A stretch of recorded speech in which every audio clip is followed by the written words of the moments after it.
जब काशी के लिए चले और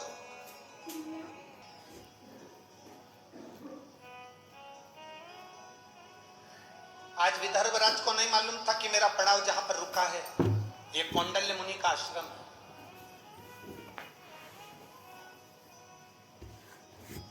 ये विदर्भराज को नहीं मालूम है कि आज मेरा पड़ाव जहां पर रुका है ये कौंडल्य मुनि का आश्रम है। कभी कभी तुम अगर अमरावती से बैतूल जा रहे हो, अमरावती से मंगरूल पीर जा रहे हो, अमरावती से वाशिम जा रहे हो, कभी तुम जाते जाते कहीं रुक गए होगे, तुमने एक होटल देखी होगी और तुमने उस होटल पर भोजन करा होगा तो मालूम पड़ा कि यहाँ पर सब 500 रुपए का बहुत जोरदार भोजन मिलता है। पर तुमने अभी तक ऐसी होटल नहीं देखी होगी कि बीच में कोई ऐसी होटल मिली हो जहाँ 100 रुपए में भी बहुत अच्छा भोजन मिलता है। कभी अचानक वहां पहुंच जाते हैं और 100 रुपए में भी भोजन मिल जाता है तो बड़े खुश होते हैं। अपन तो हमेशा 500 का खाते थे, 100 का मिल गया, कितनी अच्छी बात, कितना जोरदार भोजन। बताओ, अपने तो ये होटल देखी नहीं थी, कितनी खुशी हो जाती है, कितना आनंद हो जाता है। अब विदर्भराज जाते जाते कौंडल्य मुनि के आश्रम में पहुंच गए। उनको नहीं मालूम किया कौंडल्य मुनि का आश्रम।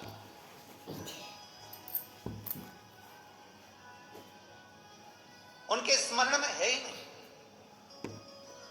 शिव महापुराण का पार्वती खंड कहता है, चलते चलते गाड़ी में बैठे बैठे, आपके साथ भी हुआ होगा और हमारे साथ भी हुआ है। गाड़ी में चलते चलते, बैठे बैठे, बस में चलते चलते अचानक तुम कुछ काम कर रही थी, बस में बैठी हुई थी, कुछ अपना झोला निकाल रही थी, बाहर हाथ खिड़की पे रख के ताक रही थी। इतनी देर में किसी पेड़ के नीचे कोई शिवलिंग रखा हुआ दिख गया या कोई मंदिर तुम्हें नजर आ गया और तुमने उसको ध्यान लगाकर देखा, शिवलिंग को ध्यान लगाकर देखा, स्मरण में आया। शिव महापुराण का पार्वती खंड कहता है, जब अचानक किसी शिवलिंग पर तुम्हारी दृष्टि चली जाए और एक क्षण के लिए तुम उस शिवलिंग के बारे में सोचने लगो तो कहते हैं कि 12 ज्योतिर्लिंग के दर्शन का फल उसी क्षण प्राप्त हो जाता है। उसी क्षण, उसी घड़ी, उसी पल।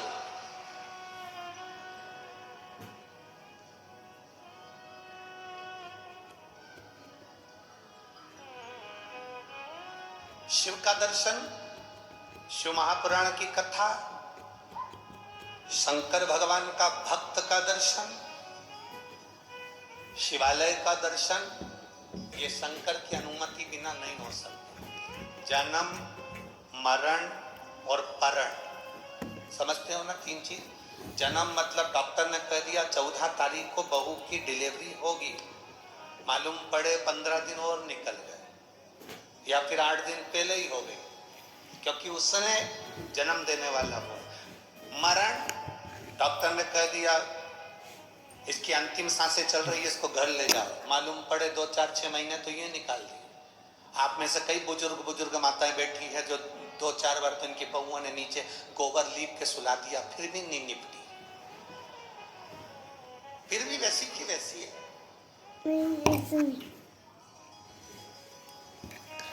और कई ये लोग ऐसे थे जिनका सोचा ही नहीं था कि इसको कोई बीमारी होगी, इसको कोई तकलीफ होगी, इसको कोई कष्ट होगा, और सुनने को मिल गया, बेचारा मर गया, उसके प्राण छूट।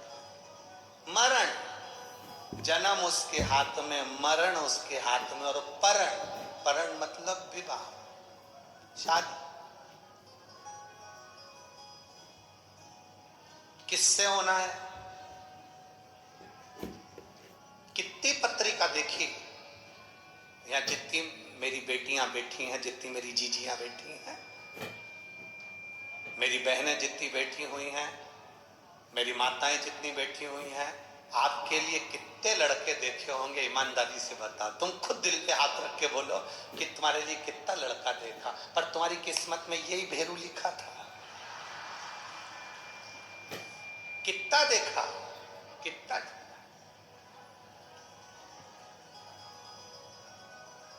बोलो री जीजी हो, उधर वाली सही है कि गलत है? सही है ना? कितने ढूंढे, किसी से पत्रिका नहीं मिली, किसी से नाम नहीं मिला, किसी का संबंध पसंद नहीं आया, किसी की नाक टेढ़ी थी, किसी की आंख बेंगी थी। कोई अटका था, नाम पूछो तो अटक जाता था, पूछा नाम क्या तो के फूल चा। 2 घंटे में फू निकला, आधे घंटे में चंद निकला।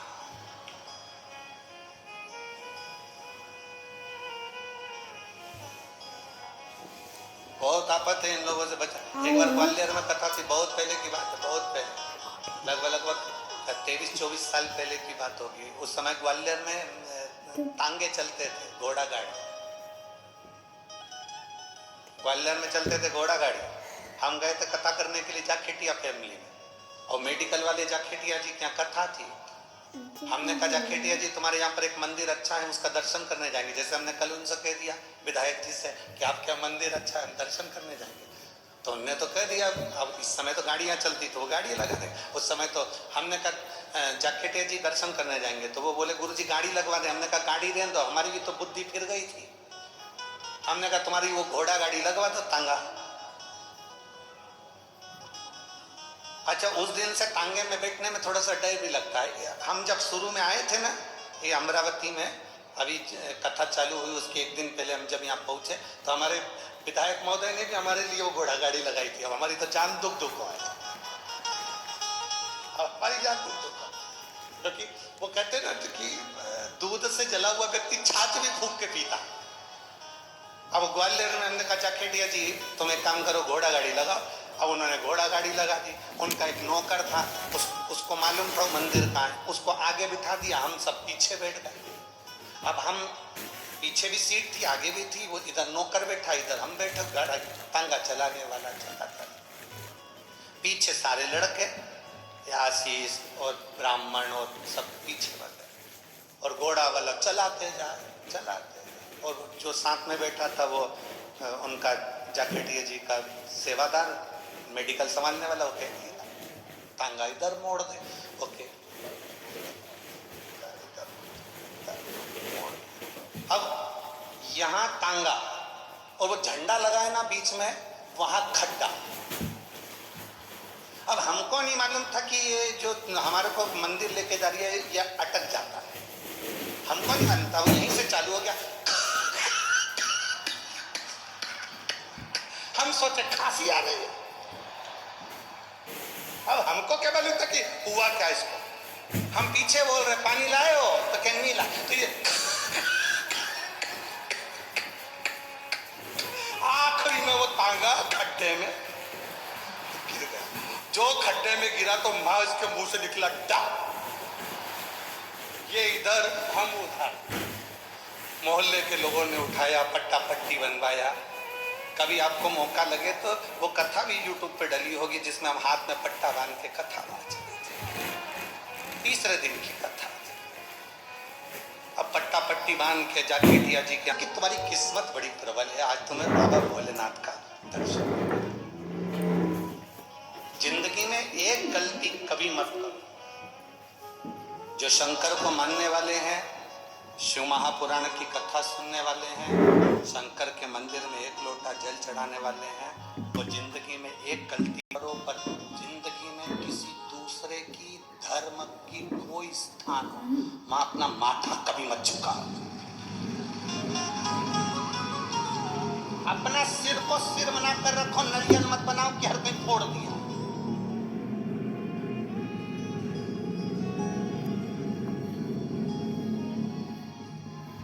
अपने देवताओं के आगे मस्तक झुकाओ, दूसरे के आगे नहीं। कोई कहे कि यहाँ पर वो बना था इसलिए हमने उसको प्रणाम कर लिया, उनको बुरा लग जाएगा।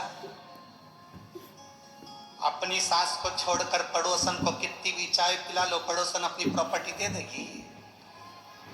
अरे बोलो तो जम के, अपनी सास को तुम भले प्रणाम मत करो, पड़ोसन को कितना भी कर लो, वो सोने की अंगूठी दे देगी।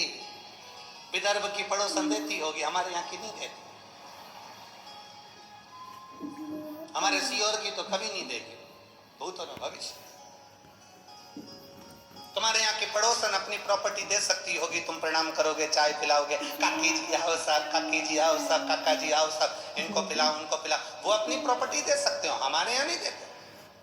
घर की सास को तुम प्रणाम करो मत करो, तो भी सास अपनी प्रॉपर्टी अपनी बहू को देती है।